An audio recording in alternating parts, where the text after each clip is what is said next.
So, Reignite Your Passion is 1 year old, as I mentioned last week. It's been a whole year of writing and blogging about some pretty heavy subjects. And we're going to continue on with that. I'm decided I'm going to try to do more video blogs. I'm going to take it out into the lower mainland and pick some spots. I'll let you try to guess where I am, just to try to lighten it up a little bit, because some of these subjects are pretty heavy. Mental illness, suicide prevention, cancer, those things. And I try to mix it up with some spiritual lightness, some of the stuff that I've learned over the last few years dealing with all this, some of that woohoo stuff that's out there. So just trying to play around with it and try to figure out what's resonating with people out there, and what are they sharing and what are they talking about, the feedback we're getting, and we'll continue to do that. Because it's so important to keep this conversation going. We just got to keep hammering at it and talking about it, and until people hear and start doing something about it. There was a really good article in the paper this week that I posted, and it was all about mental illness, particularly with men, and how difficult it is for them. They lose social connections a lot of times, either through divorce or separation. They find themselves with not a very big social circle, and it makes it very difficult for them. Even if they wanted to speak to somebody, they don't have a lot of people to go to. And so that got me thinking about what I've been doing. And I guess subconsciously I've been doing it, and I didn't even realize it. When I got ill last year, 2 years ago now almost, it was almost like, you know what they say when you get into, you're about to get into an accident, and it's pretty serious and your whole life flashes before your eyes. It was the same thing with this. When you get a life-threatening illness, it's the same thing except in slow motion. You're laying there for weeks or months in recovery, and you have a lot of time to think, and you think about your life and the people that have come into your life and left your life, and how important they were for you. And it may have only been a short period of time. It may have only been a year or two.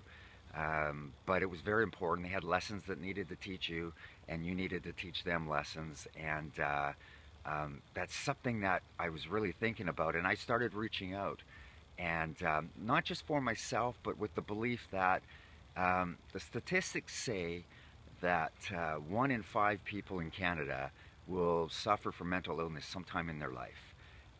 That's an unbelievable statistic to me. 1 in 5. And the other 4 will have somebody they know, either a close friend or family member, that has mental illness. And because nobody talks about it, it's such a silent killer that you just never know who's out there struggling. So I was thinking about that, and I was thinking about some of the people that were important to me, even 30 years ago, that I hadn't seen, and how important they were to my life at that time. And I wonder how they're doing. I'd love to get together and see them and have a coffee and chat with them and ask them that question. Right? How are you doing? And really listen to the answer, because you may do that, you may reach out, and you may stumble across that one person that answers you by, you know what, I'm not doing very well right now. Thank you for asking me. And it may just be the little crack that they needed to open up the floodgates and start talking about it. And they may feel comfortable with you because they hadn't seen you for 30 years, and you don't have all that history together. And maybe they feel totally unthreatened, and they just start talking. And that's what this is all about, is just getting out there and talking to people and asking them that question, how are you doing? And really mean it, and really listen for the answer. And when you sense something is off, ask again. Just, are you sure everything's okay? And if not, you can always talk to me, or here's somebody that really helped me at a difficult time. Maybe you should go talk to them, and just get that conversation started and get it going. And that's the first step.